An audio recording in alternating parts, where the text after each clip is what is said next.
भारत के सर्वोच्च न्यायालय के हालिया निर्णय में खनिज अधिकारों के कराधान से संबंधित एक महत्वपूर्ण मामले की ओर ध्यान आकर्षित किया गया है, जो 1989 के अपने निर्णय से अलग है।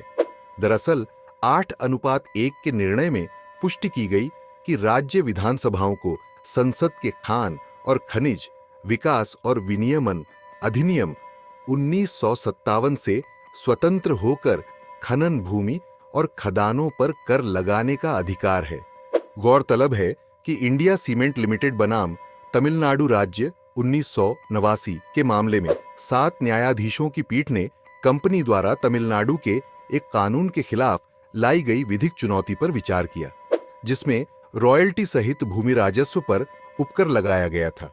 आपको बता दें कि उपकर यानी सेस नियमित कर योग्य राशि पर अलग से लगाया जाने वाला कर है। आइए समझते हैं क्या था उच्चतम न्यायालय का फैसला। चूंकि मुख्य न्यायाधीश DY चंद्रचूड़ ने बहुमत की राय में इस बात पर प्रकाश डाला कि राज्यों को कर लगाने का अधिकार अनुच्छेद 246 और राज्य सूची की प्रविष्टि 49 से मिलता है, विशेष रूप से भूमि और भवनों पर कराधान के संबंध में। न्यायालय ने यह स्पष्ट किया कि खनन पट्टों के लिए रॉयल्टी भुगतान करों की श्रेणी में नहीं आता है।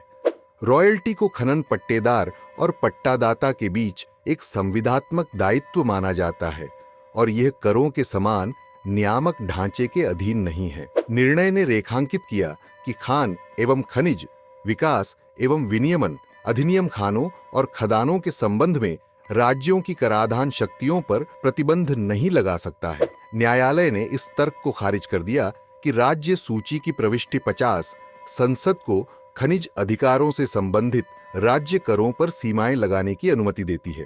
हालांकि न्यायमूर्ति BV नागरत्ना ने असहमतिपूर्ण दृष्टिकोण प्रस्तुत किया, जिसमें चेतावनी दी गई कि राज्यों को प्रविष्टि 49 के तहत कर लगाने की अनुमति देने से दोहरा कराधान हो सकता है और प्रविष्टि 50 के विशिष्ट प्रावधानों को कमजोर किया जा सकता है।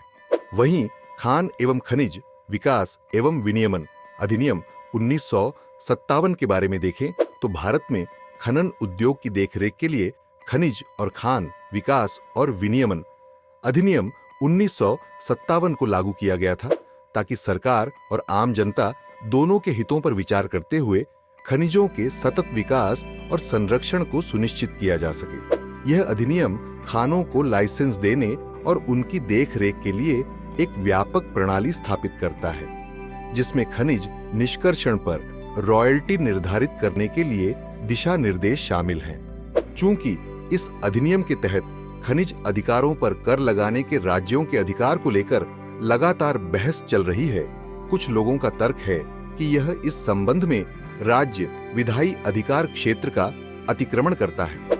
हालांकि सुप्रीम कोर्ट के हालिया फैसले ने स्पष्ट किया है कि यह अधिनियम खनिज अधिकारों पर कर लगाने के राज्य के अधिकारों को कम नहीं करता है, जिससे कानून की पिछली व्याख्याओं से उत्पन्न विवादों का समाधान हो गया है। आज का प्रश्न, भारतीय संविधान का कौन सा अनुच्छेद राज्यों को भूमि और भवनों पर कर लगाने का अधिकार देता है? ए. अनुच्छेद 245B, अनुच्छेद 246, सी. अनुच्छेद 247D, अनुच्छेद 248। अपना उत्तर कमेंट में दें।